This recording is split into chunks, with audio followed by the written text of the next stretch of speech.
ஒவ்வொரு பெற்றோர்களும் தன் பிள்ளைகளோட உட்கார்ந்து கண்டிப்பா பார்த்தே தீர வேண்டிய ஒரு தரமான தமிழ் டப்டு மலையாள மூவியான வாழா திரைப்படத்துடைய மூவி ரிவ்யூ தான் இந்த வீடியோல பார்க்க போறோம்.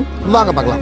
இந்த படத்துல ஒரு 5 பேரண்ட்ஸை காட்டுறாங்க. அவங்க ஒரு 5 வாழைக்கன்று நட்டு வச்சிருந்தா கூட அதை வளர்ந்து பெருசாகி ஏகப்பட்ட வீடு கொடுத்துருக்கும். ஆனா தெரிஞ்சோ தெரியாமலும் 5 பசங்களை பெற்றுட்டு அவங்கள டாக்டர் ஆக்கணும், இன்ஜினியர் ஆக்கணும், வக்கீல் ஆக்கணுன்ற பல கனவோட ஸ்கூல் சேர்த்து விடுறாங்க. இப்படி சேர்த்து விடப்பட்ட அந்த 5 பசங்க பார்த்தீங்கன்னா கடைசி பேர் ஸ்டூடெண்டா லைஃப்பை பத்தி எந்த கவலையுமே இல்லாம ஜாலியா ஊர் சுத்திட்டு ஃப்ரெண்ட்ஸோட என்ஜாய் பண்ணிட்டு இப்படியே பொழுது போக்கிட்டு இருக்காங்க.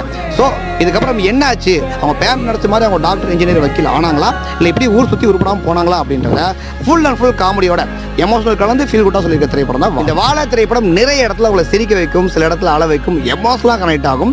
கண்டிப்பாக ஒரு பெற்றவங்களும் பிள்ளைங்களோட உட்காந்து பார்க்க வேண்டிய ஒரு நல்ல திரைப்படம் தான் வாழை. இந்த படம் கண்டிப்பாக உங்கள் பிள்ளைங்களுடைய வாழ்க்கைக்கு ஒரு நல்ல படிப்பணியாக இருக்கும். இப்போ தமிழ் டப்ல டிஸ்னி ஹாட்ஸ்டாரில் ஸ்ட்ரீம் ஆகிட்டு இருக்கு இந்த வாழை திரைப்படத்தை கண்டிப்பாக பாருங்க. பார்த்துட்டு இந்த படம் எப்படி இருக்கு அப்படின்ற உங்களுக்கு அடுத்த மறக்காம கமெண்ட் பாக்ஸில் கமெண்ட் பண்ணுங்க.